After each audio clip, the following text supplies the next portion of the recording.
Hello दोस्तों, welcome back to your favourite channel Forest Blaster. मैं हूं आपका होस्ट अभी। एक और परफेक्ट दिन तमाम उन लोगों के लिए जो मेरे वीडियोस फॉलो करते हैं, और पर्टिकुलरली उन लोगों के लिए जो मेरे व्हाट्सएप ग्रुप के अंदर है। मैं बताता चलूँ, WhatsApp group is totally free. हर बंदा उसको ज्वाइन कर सकता है। कोई उसकी ज्वाइनिंग फ़ीस नहीं है, कोई उसके एनुअल चार्जेस नहीं है। द ओनली रिक्वायरमेंट इज़ कि आपको एक्सनेक्स या ऑक्टा एफएक्स के आईबी के थ्रू हमारे जो है वो लिंक अप होना पड़ेगा।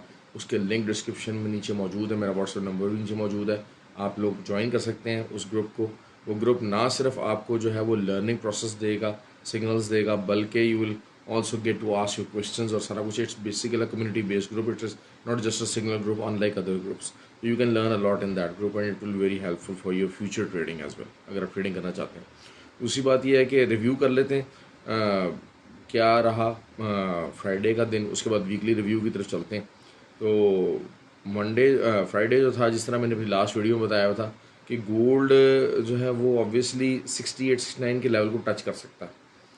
तो वो वही हुआ कि 68 का लेवल जो है वो ज़रूर टच हुआ, लेकिन ब्रीच नहीं हो सका। एक्सपेक्टेड था कि एक दिन पहले बहुत बड़ी मूव मिली थी, बहुत ज़्यादा वॉल्यूम लगा था, तो आज पॉजिटिव ज़रूर रहेगा। प्रॉफिट हम लोगों ने जो है वो अर्निंग की काफ़ी फर्स्ट मॉर्निंग सेशन में। उसके बाद मैंने आपको ये कहा था कि 45 का जो एरिया है उससे नीचे ब्रेक नहीं होगा, बल्कि ग्रुप में भी अपने मैंने कॉल दी थी कि 47 का एरिया ब्रेक नहीं होगा। जितना नीचे आता चला जाए आप अपनी बाइंग्स डालते चले जाएँ, और उसके बाद जो है उनको keep recovering them and keep closing them in the profits. और यही रहा। बिल्कुल जो है वो 60 दोबारा 67 तक की मूव आई, बेहतरीन मूव आई। परफेक्टली हम लोगों ने उसको प्रॉफिट अर्न किया। और दूसरा जो है ऑयल की बात कर लेते हैं। ऑयल में ये हुआ कि जो स्टार्टिंग में ही ऑयल ने अपनी बुलिशनेस दिखाना शुरू कर दी। ऑब्वियसली बुलिशनेस की रीजंस थी। रीज़न यही रहा कि चाहे यूएस इकॉनमी थी, उसके बाद जो मॉर्निंग के अंदर जो आपका जो डाटा आया यूरोपियन डाटा, वो भी रिसेशन को नगेट करता हुआ नज़र आया। Basically recession was the only thing के जो कि ऑयल को बुरी तरह से डैमेज कर सकती थी, लेकिन पूरा पूरा डाटा वही आया जिसने बताया। चाहे यूएस का स्पेंडिंग डाटा था, चाहे जर्मन डाटा था, चाहे फ्रेंच डाटा था, उस सब ने ये बताया कि अभी रिसेशन नहीं है। रिसेशन के ख़तरात ज़रूर हैं but recession is not there. तो जिसकी वजह से जो है वो ऑयल का आपको मैंने बता दिया था लेवल, वहाँ पर अपने ग्रुप में कॉल देनी पड़ी उसकी फ़ौरन से कि जी 97.7 का जो एरिया है अगर वो ब्रीच हो जाता है then oil can go up. और वही हुआ, वही एग्जैक्टली वहीं उसी लेवल को ब्रीच हुआ, और उसके बाद जो है वो ऑयल पूरी तरह से बुलिश हुआ।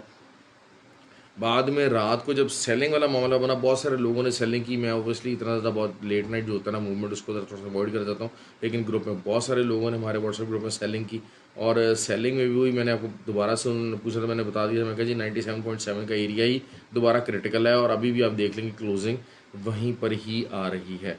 अब हो क्या रहा है, बेसिकली ये जो 97-98 का जो एरिया है, oil is trying to make it as a support resistance के तौर पे। तो ये काम इसने पहले भी किया है, पहले भी हल्की फुल्की सपोर्ट यहाँ से आती रही है। और जो है वो इन मंडे और जो नेक्स्ट वीक है उसके अंदर ये दोबारा से एरिया बहुत क्रिटिकल रहने वाला है। नेक्स्ट वीक बहुत इंपॉर्टेंट जो है वो है, क्योंकि ज़ाहिर बात है स्टार्ट ऑफ द मंथ है बिल्कुल, और काफ़ी ज़्यादा डाटा आएगा, सारा कुछ आएगा। लेकिन मैं बताता चलूँ रिगार्डिंग ऑयल में बात करूँगा, on still I am on the bearish side. ठीक है, 101 का एक लेवल है वो टच हो गया, लेकिन वही चीज़ है कि 1998 से नीचे नीचे जो है ना, the main important thing is futures की तो नहीं, लेकिन ये है कि जो स्पॉट की जो क्लोजिंग है वो 98 से नीचे हुई है ऑयल की। तो that is very important something जिसको देखना पड़ेगा कि जी अगर ये दोबारा 98 से नीचे ही रहता है तो आप इसको बड़े आराम से, जैसे ही जो है अगर मंडे स्टार्ट होता है तो 98 से नीचे अगर आता है तो आप ऊपर से जो है वो 20-30 पिप्स का एसएल दे के तो आप सेलिंग में बैठ सकते हैं। लेकिन अगर ये 98 से कोई 4 आवर्स 1-2 कैंडल्स ऊपर ही बना लेता है तो फिर आप उसको जो है वो नीचे का एसएल दे के आप उसमें बाइंग में बैठ सकते हैं। और target can be 104 weekly target बताता चलो 104 का टारगेट वीकली हो सकता है ऑन द हायर साइड। लेकिन ऑन द लोअर साइड अगर हम बात करते हैं तो ऑयल जो है वो बहुत ज़्यादा फिर आप समझ लें कि मूवमेंट एक्सपेक्टेड नहीं है, अनलेस एंड अनटिल को फंडामेंटल डाटा को बहुत ज़्यादा बेरिश आ जाता है। ऑल्दो कि मंडे को ही बहुत इंपॉर्टेंट डाटा मौजूद है, क्योंकि जो है वो पर्सनल स्पेंडिंग है मंडे की और सारा कुछ है। यूएस इन्फ्लेशन जो है उसका जो कंज्यूमर जो है ऑर्डर्स के जो हैं वो हैं, प्रोडक्शन डाटा है, तो वो काफ़ी ज़्यादा इम्पोर्टेंट है, सिग्निफिकेंट होता है। वो इंशाल्लाह मंडे को बात करेंगे। लेकिन ये कि ये पूरा वीकली आपको रिव्यू दे रहा हूँ कि वीक में ये हो सकता है। दूसरा गोल्ड की अब बात कर लेते हैं, गोल्ड की तरफ जाते हैं तो gold is on the high side, लेकिन 72 से ऊपर जो है वो सेलर्स बैठे हुए हैं। 70 और 72 का एरिया इस वक्त भी सेलर्स की ग्रास्प में है, ये मैं बता दूं चलो। और पूरा जो वीकली एनालिसिस अगर आप करते हैं तो 70 और 72 का जो एरिया है, अगर ये ब्रीच हो जाता है किसी भी दिन में, आने वाले वीक के किसी भी दिन में 72 से ऊपर डेली क्लोजिंग आ गई तो फिर 1805 इज़ द नेक्स्ट टारगेट। तो फिर ये कि उस वीक, इसी अगले ही वीक के अंदर आप 1805 का टारगेट होता देख लेंगे। ये फॉरेक्स ब्लास्टर्स का एनालिसिस है। दूसरा थोड़ी सी ज़रा जनरल बातें कर लेते हैं, लर्निंग से रिलेटेड है। मैं बार बार एक ही बात करता हूँ, हमारे पास बहुत सारे, कल भी लास्ट वीडियो में ये बात की थी कि बहुत सारे लोग हैं वो आ जाते हैं एसएल्स के बगैर।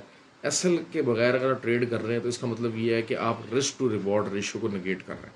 Sorry, euro is very important. Sorry, euro की कॉल थी, बहुत अच्छी कॉल थी। यूरो में 2 दफ़ा बाइंग आई, बड़ा अच्छा हमने प्रॉफिट निकाला। जेपीवाई का जो है वो बेसिकली स्टार्ट में तो मॉर्निंग में सेलिंग थी, लेकिन जेपीवाई की, यूएस जेपीवाई की एक बहुत बड़ी सपोर्ट है 132 के ऊपर, 132.5 के ऊपर या 132 के आसपास। अगर कहीं पर भी आपको मौका मिलता है तो आप यूएसडी जेपीवाई की बाइंग में ज़रूर बैठिएगा।